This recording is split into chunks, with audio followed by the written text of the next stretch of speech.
बैठक तो होनी जा रही है, लेकिन जिन्होंने ज़िंदगी भर बीजेपी के साथ रहा, 17 साल बिहार में भाजपा के साथ सरकार बनाया, भाजपा के स्टूल पे चढ़कर 2020 में मुख्यमंत्री बने, वो बुला रहे हैं, समझ में नहीं आ रहा है।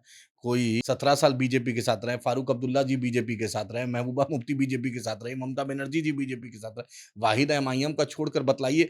हमेशा बीजेपी को मुखालफत अगर कोई की है तो बैरिस्टर असदुद्दीन ओवैसी साहब एमआईएम ने की है।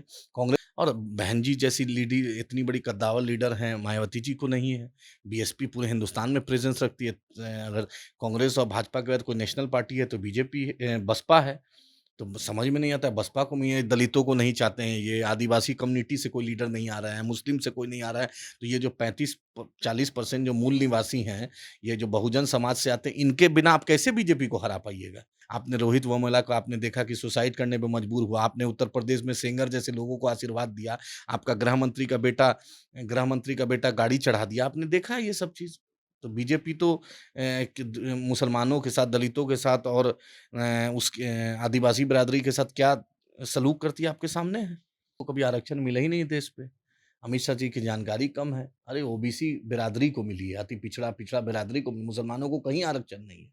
तो उनकी जानकारी का अभाव है। फिर मोदी जी पसमानदा मुसलमान को उस उत्थान की बात करते हैं, या मोदी जी झूठ बोल रहे हैं या ये झूठ बोल रहे हैं। देखिए, पटना में विपक्षी एकता को लेकर के 23 तारीख की एक बड़ी बैठक होने जा रही है, जिसको लेकर के सभी विपक्ष के दल यहाँ आएँगे और यहाँ से एक बड़ी यानी कि प्रधानमंत्री को यानी मोदी को हटाने के लिए, साफ करने के लिए एक हुंकार रैली निकलेगी। कहे तो बड़ी मीटिंग है, जिसके बाद बताया जा रहा है कि कुछ पार्टियों को उसमें नहीं बुलाया जा रहा है। अभी हमारे साथ बात करने के लिए एमआईएम के प्रदेश प्रवक्ता आदिल हसन जी हैं। बड़ी बैठक होने जा रही है 23 तारीख को, क्या जी। कैसे देखते हैं इसको? अच्छी बात है, बैठक तो होनी जा रही है, लेकिन जिन्होंने जिंदगी भर बीजेपी के साथ रहा, 17 साल बिहार में भाजपा के साथ सरकार बनाया, भाजपा के स्टूल पर चढ़कर 2020 में मुख्यमंत्री बने, वो बुला रहे हैं, समझ में नहीं आ रहा है। कोई मांसाहारी आदमी शाकाहारी दावत दे रहा है, ये तो समझ में नहीं आता है ना। जो हम मीट मछली हम खाते हैं और हम शाकाहारी दावत दे रहे हैं कि घर में शाकाहारी हो, तो कैसे आप पे विश्वास करेंगे भाई? आप तो जिंदगी भर बीजेपी के साथ रहे। 17 साल बीजेपी के साथ रहे, फारूक अब्दुल्ला जी बीजेपी के साथ रहे, महबूबा मुफ्ती बीजेपी के साथ रही, ममता बनर्जी जी बीजेपी के साथ रहे, वाहिद एमआईएम का छोड़कर बतलाइए। हमेशा बीजेपी को मुखालफत अगर कोई की है तो बैरिस्टर असदुद्दीन ओवैसी साहब एमआईएम ने की है। कांग्रेस भी बहुत मुद्दे पे यूएपीए पर बीजेपी के साथ रही और दूसरे मुद्दे पर भी बीजेपी के साथ रहती है। वाहिद एमआईएम है जो आवाम की आवाज़ उठाती है और हम बीजेपी को एक्सपोज़ करते हैं। 23 तारीख को जो बैठक होने वाली है पटना में, उसमें आप लोग को आमंत्रण किया गया अभी है। तक तो कोई आमंत्रण है नहीं, अभी तक कोई आमंत्रण नहीं है। और बहन जी जैसी लीडी इतनी बड़ी कद्दावर लीडर हैं, मायावती जी को नहीं है। बीएसपी पूरे हिंदुस्तान में प्रेज़ेंस रखती है। अगर कांग्रेस और भाजपा के बाद कोई नेशनल पार्टी है तो बीजेपी बसपा है। तो समझ में नहीं आता है बसपा को ये दलितों को नहीं चाहते हैं, ये आदिवासी कम्युनिटी से कोई लीडर नहीं आ रहा है, मुस्लिम से कोई नहीं आ रहा है। तो ये जो 35-40% जो मूल निवासी हैं, ये जो बहुजन समाज से आते हैं, इनके बिना आप कैसे बीजेपी को हरा पाइएगा? सबसे ज़्यादा ज़्यादती, सबसे ज़्यादा अत्याचार मुसलमानों पे बीजेपी के राज में हुआ, दलितों पर हुआ, आदिवासी बिरादरी वो जाके गुजरात में देखिए उनकी ज़मीनें खींची गई। आपने रोहित वेमुला को आपने देखा कि सुसाइड करने पे मजबूर हुआ, आपने उत्तर प्रदेश में सेंगर जैसे लोगों को आशीर्वाद दिया, आपका गृह मंत्री का बेटा गाड़ी चढ़ा दिया, आपने देखा है ये सब चीज़? तो बीजेपी तो मुसलमानों के साथ, दलितों के साथ और आदिवासी बिरादरी के साथ क्या सलूक करती है आपके सामने है। तो अब क्या बोलेंगे? इन तीनों को नहीं बुला के आप कैसे बीजेपी को हराइएगा? उम्मीद जी की सद्बुद्धि दें नीतीश जी इस बात को कोई समझाए। आप संजय झा जी को ले जाते, ललन सिंह जी को ले जाते, चार्टर्ड फ्लेम बिहार सरकार का, बिहार के अवाम का, टैक्स पेयर के मनी का पैसा, पूरा हिंदुस्तान आप घूम रहे हैं। अमित शाह का एक बड़ा बयान आ जाता है कि मुस्लिम का जो आरक्षण है, मुस्लिम में जो दलित हैं, उनका जो आरक्षण है वो खत्म कर देना चाहिए क्योंकि धर्म के आधार पर आरक्षण नहीं है, ये संविधान में नहीं है। मुसलमानों को कभी आरक्षण मिला ही नहीं देश पे। अमित शाह जी की जानकारी कम है। अरे ओबीसी बिरादरी को मिली है, अति पिछड़ा बिरादरी को, मुसलमानों को कहीं आरक्षण नहीं है। तो उनकी जानकारी का अभाव है। फिर मोदी जी पसमानदा मुसलमान को उस उत्थान की बात करते हैं, या मोदी जी झूठ बोल रहे हैं या ये झूठ बोल रहे हैं। उन्होंने नेशनल एग्जीक्यूटिव में मोदी जी ने कहा था, लेकिन कोई पसमानदा एमपी नहीं है इनका, कोई पसमानदा मिनिस्टर नहीं है, कोई पसमानदा बिरादरी से कोई गवर्नर नहीं बना है इन्होंने। पसमानदा बिरादरी का स्कॉलरशिप का कोई स्पेशल इंतजाम नहीं, उल्टा माइनॉरिटी बजट 40% बीजेपी ने खत्म कर दिया।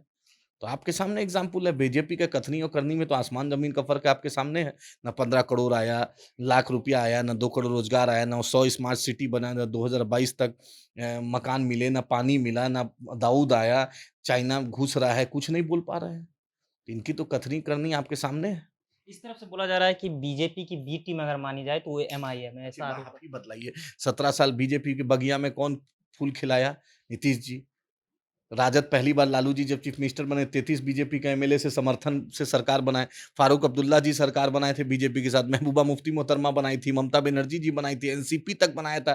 5 बजे अजीत पवार और देवेंद्र फडणवीस ले लिए थे। हम तो मेरे से ज़्यादा बैरिस्टर असदुद्दीन ओवैसी साहब से ज़्यादा कौन बीजेपी के खिलाफ बोलता है? बतलाइए। हम तो अपनी आने वाली आखिरी नस्ल को बोलकर जाएँगे कि तुम बीजेपी के खिलाफ रहना क्योंकि तुम्हारी भी दुश्मन और देश के दलित, बहुजन सबके तरक्की के दुश्मन है ये।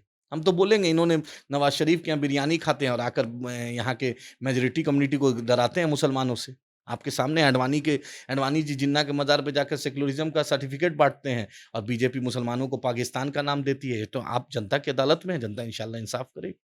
बार-बार ऐसा लगाया जा रहा है कि एक तरह से मानिए को कहीं मुसलमान को जो है कभी आरक्षण खत्म की बात करती है, तो कभी मुसलमान को कहता है, एमआईएम को कहता है वो बीजेपी की बी पार्टी है। तो इस तरह से अभी आप लोग पर जैसे 2024 का चुनाव आ रहा है तो तमाम टिप्पणियाँ की जा रही है। तो कैसा लगता है कि मुसलमान के साथ कैसा बिहेव किया जा देखिए रहा है? बीजेपी के पास कुछ है नहीं। मुसलमान के डराने के बिना इनके पास कुछ है नहीं।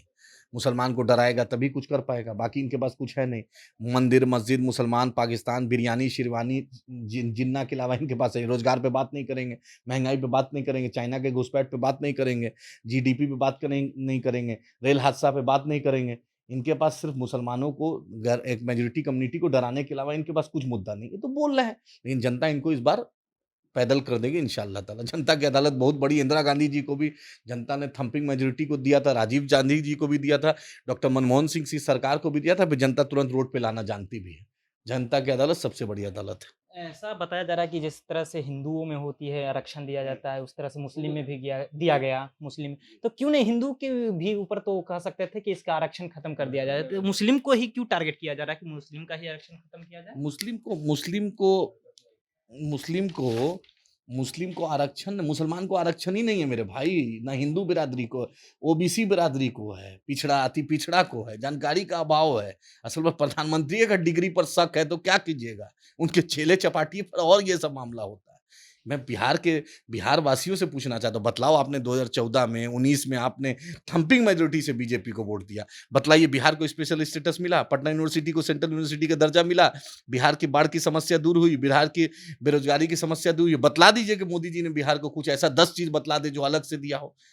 26 एमपी वाला गुजरात मालिक बना हुआ है, 40 एमपी वाला बिहार मजदूर बना हुआ है, ये आपके सामने है। पूरे भारत में सबसे ज़्यादा पलायन है तो बिहार से है, आपके सामने है। लास्ट क्वेश्चन ये है कि आप कह रहे हैं कि बीजेपी के खिलाफ हम लोग बार-बार कर रहे हैं और ये इस बार जो विपक्षी एकता की बैठक है उसमें आप लोग को नहीं बुलाया अभी तक गया है। तो क्या लगता है कि आपके बिना बीजेपी को हराना संभव है?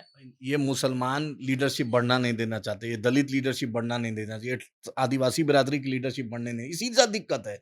ये मठाधीश बने हुए हैं। ये बीजेपी तो एक है ही है, उत्थान नहीं, उससे बड़े मठाधीश हैं। दोनों में कोई फ़र्क नहीं है। ये नहीं चाहते हैं कि एक कितना मुश्किल से बाबा साहब अम्बेडकर के साथ इन्होंने क्या ज़्यादती आपने नहीं देखा? कांग्रेस ने उनके साथ क्या सौतेला व्यवहार किया, नहीं दिखा? आपने नहीं देखा कि सिर्फ़ एक परिवार की परवरिश होती है इसमें? आपने नहीं देखा कि सिर्फ़ एक परिवार को आगे किया जाता है? बीजेपी का आप नहीं देखते हैं कि सिर्फ मोदी मोदी चालीसा चलता है, बाकी दूसरा आप कहीं नहीं दिखता है कोई लोग?